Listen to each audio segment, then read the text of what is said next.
امیر تحریک لبیک پاکستان حافظ سعد حسین رضوی کا قائد و بانی تحریک لبیک پاکستان علامہ حافظ خادم حسین رضوی رحمۃ اللہ علیہ کے 3 روزہ عرس کے تیسرے روز آخری نشست کی تقریب لبیک الاقصی شہدائے ناموس رسالت کانفرنس سے خطاب۔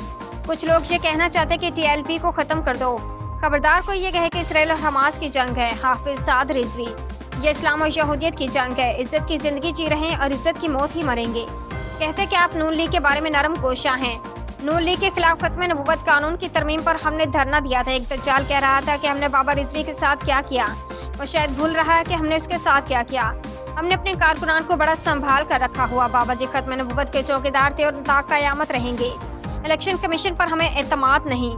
الیکشن کمیشن نے الیکشن کے نتائج ابھی سے مرتب کر لیے ہیں۔ دوبارہ ایک شخص کو لاڈلا بنایا جا رہا ہے۔